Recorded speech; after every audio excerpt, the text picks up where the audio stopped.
everyone. Si tatay, 95 na po. Nagdadrive po siya ng taxi. Oh my gosh, nagulat ako. Oh, nagulat talaga ako. 95 na siya. Ano mga kinakain nyo, tay? Nililat ako sa pagkain. Yung gulay, isda. Gulay isda. Baboy, kumakain po kayo? Oo, laman lang. Hindi yung... Laman lang ng baboy. Talaga po. Sa gabi, anong kinakain nyo po bago kayo matulog? Umaga, tanghalian ko hapon. Hindi na ako kumakain sa gabi. Ay. Inaagahan ko yung hapunan ko. Tapos pagdating ng gabi, di na kayo kumakain. Hindi na ako kumakain. Ay, talaga po. Minsan kinakay mo na. Ay, ganun. Hindi na ako nagkakain sa gabi.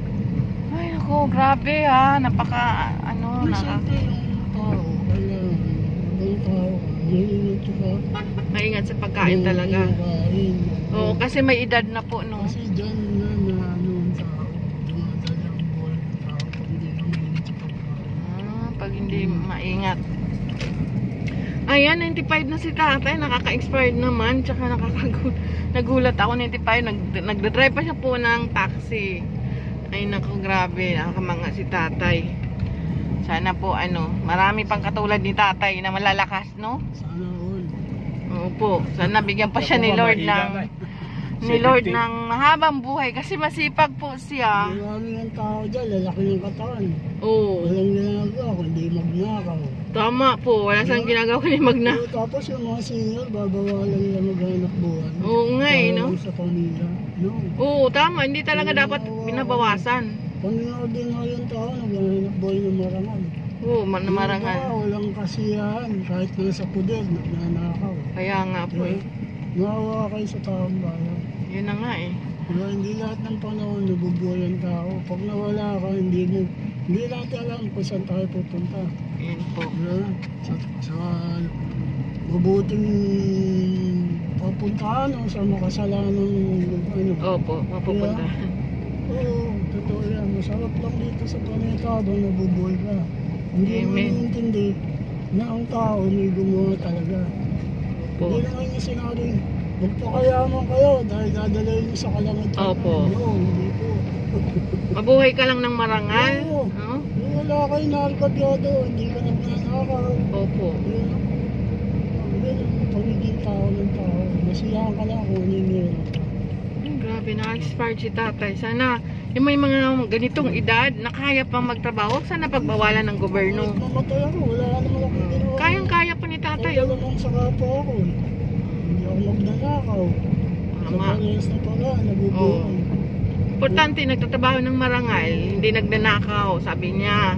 Tama si tatay, tama po. Hindi mga tao walang kasiyahan eh.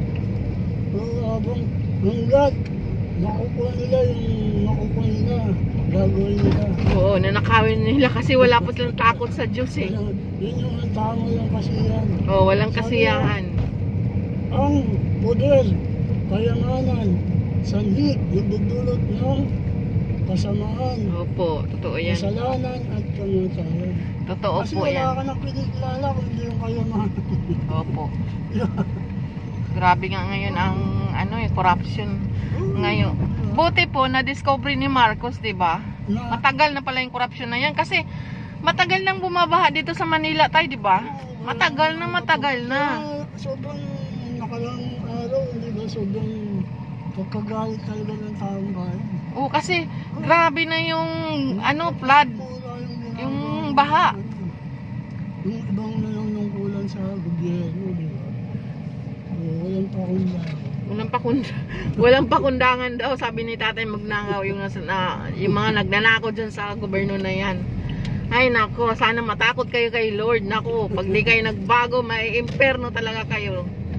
Ayan, sabi ni tatay yan. Talagang amin ako dyan, dahil totoo naman yan, nakasulat sa Biblia talaga. May imperno talaga yung mga hindi nagbabago dyan. Pero ang yaman, hindi natin madadala. Tama, hindi talaga natin madadala ang yaman tayo. Nakaka-expired talaga kayo na mga, ako 95-year-old, nagdadrive pa ng taxi. So ayan, yung mga mahina dyan, lakas-lakasan nyo ang loob nyo, magdasal kayo para lumakas kayo lalo. Kumain ng healthy, wag daw kumain ng taba, kumain ng laman ng